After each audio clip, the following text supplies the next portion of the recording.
If you're like me, since New Year's, you were waiting desperately for a new episode of Miraculous Ladybug to roll around. And last week, it finally happened, marking the return of the miraculous home straight.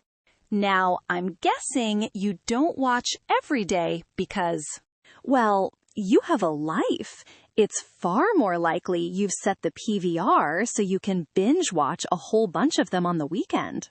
You know, invite over a special friend and The Collapse of Paris and chill. Now, I don't want to give too much away, but spoiler alert, this season, is awful. Remember Caline Bustier? Last season, she was a teacher. This season, she's the mayor. And remember when she got the job, she said on her watch, Paris would become a far better place. Turns out she meant the opposite. It's worse now than it ever was. I've been there last week, and I'm pretty sure Paris is a nightmare to govern.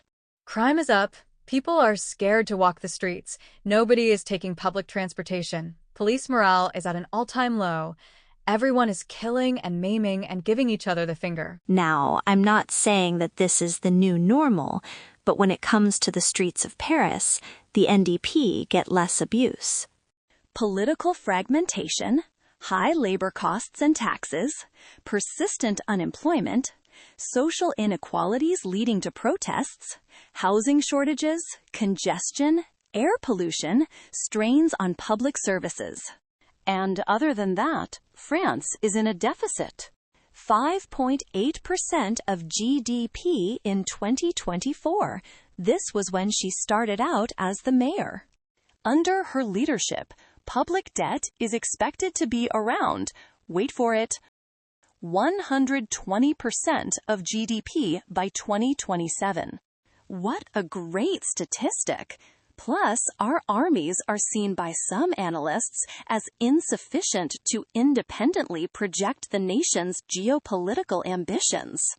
Basically, if Russia decides tomorrow to withdraw from Ukraine and instead go after France to steal our precious baguettes, we're toast.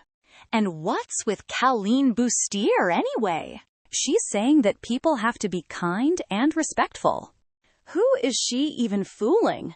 A couple of seasons ago, her predecessor took 50 million euros earmarked for border security and secretly spent it on gazebos in Marseille. I'm sorry, her talking about being kind and respectful? That just doesn't ring true. And with the recent rise in gang warfare, the rebels and the cavalry at each other's throats, and the recent attack on the Notre Dame that left people furious at both the miraculars and the government.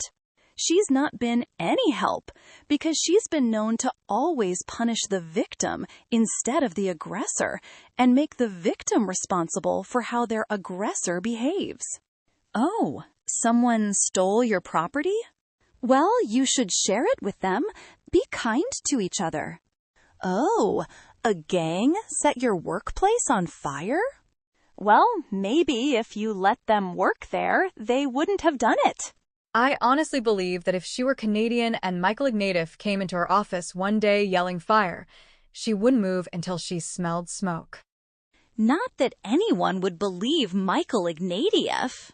Look, this year on March 15th, the Paris municipal election will take place. And Caline, it's okay to lead from the front.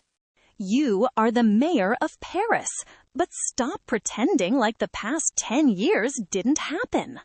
Despite appearances, Paris is part of a democratic institution. It is not a soap opera.